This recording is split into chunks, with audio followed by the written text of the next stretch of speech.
Welcome aboard the American Queen. It's an unlikely place, but in the midst of football players and cheering fans, on this very field, some found healing. Welcome to White House. A number 5. 23 Shining Park. It all happens around 12:30. The playground at Kitty College is empty.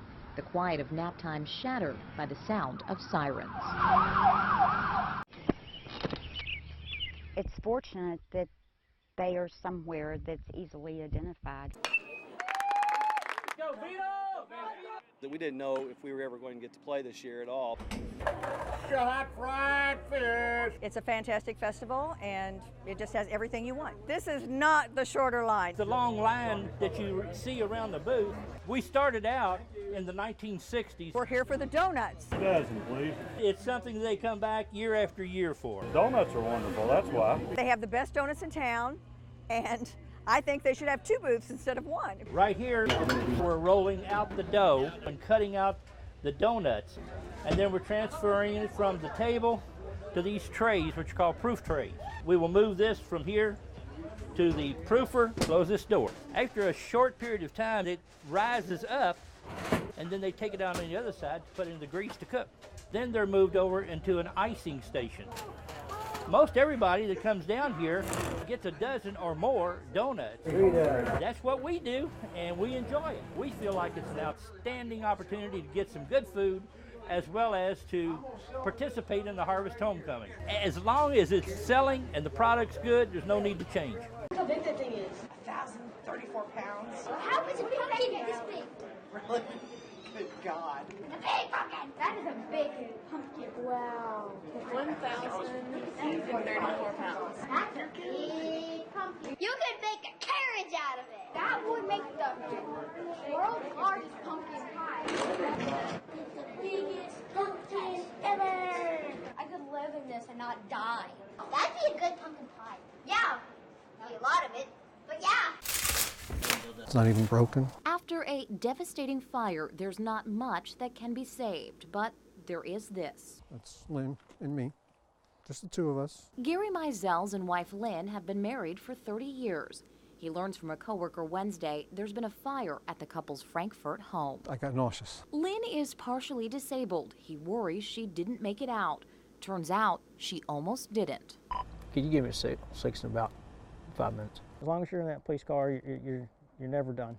Franklin County Sheriff's Deputy Monty Chappell is already off work when he turns around to respond to the call. Smoke was coming out. You couldn't see the flames for the smoke, but the smoke was billowing out. He kicks in the door, ignores the thick black smoke, and goes in, locating what he believes is a body. He calls out to a group of construction workers across the street. David Shadwell comes running. Adrenaline. I don't know. Together, 4 men pull Lynn unconscious from her burning home. She made one blink, and that was about it. She was looking pretty bad. Moments later, the ceiling comes crashing down. Lynn Mizell's and the 4 men have narrowly avoided being trapped.